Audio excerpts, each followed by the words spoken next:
په باختر پوهنتون کې د چاپیریال ساتنې په اړه یو علمي کنفرانس جوړ شو. په دغه کنفرانس کې د چاپیریال ساتنې او ساینسي علومو پوهانو د اقلیمي بدلون د ناوړه اغیزو او د هغې له امله د رامنځته شویو زیانونو په اړه معلومات وړاندې کړل. ویل چې د نړۍ په کچه چاپیریال، هوا او اوبه ورځ تر بلې د چټلېدو په حال کې دي چې د ناوړه اقلیمي بدلون سبب ګرځي او که مخنیوی ونه شي نو د ځمکې قوره به نور هم له ګڼو اقلیمي ستونزو سره مخ شي. که موږ او تاسو په سیاسي لحاظ باندې څومره مدنیتونه چې رامنځته شوي دي، که د مصر مدنیت دی، که د نیل سیند نه وی د مصر مدنیت به نه وي. که موږ د اریانا مدنیت وایو چې د امو سیند نه وی د اریانا مدنیت به نه وي. که موږ د بغداد په مدنیت باندې په تمدن باندې غږیږو، کله د بین النهرین د دجلې او فرات سیندونه نه وي، دا د بغداد مدنیت به نه وي. عباسي خلافت او دا بعضې مسایل به نه وي.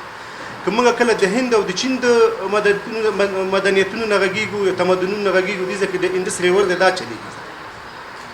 نو د اوبو په باب باندې او که موږ او تاسو بل د جنګونو د نګاه نه ګورو، په نړۍ کې ستر جنګونه چې رامنځته شوي د اوبو په اساس رامنځته شوي دي. خدای مکه په راتلونکي کې که جنګونه رامنځته کېږي هغه به په ډېرو مسایلو باندې یوازې په اوبو باندې وي. لہذا شما اگر استفاده بهینه و مناسب از منابع طبیعی بکنید، هیچ زمان حتی ضرورت به ایجاد کنفرانس ها، سمینارها در سطح ملی و علمی نمیشه.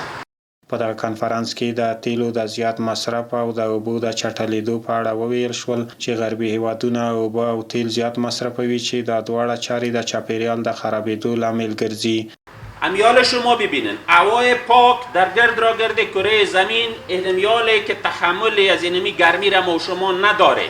این را ببینن در این علت از این تغییر اقلیم است، ولی تغییر اقلیم افغانستان و آسیا به بار نآورده. قسمت مطلق وسیع از این را کشورهای غربی به بار آورده. شما ببینین یک مصرف روزانه آب یک نفره که در کشورهای اروپایی زندگی میکنه 700-800 لیتر است در روزه، ولی از ما شما را ببینین به 50 لیتر نمیرسه.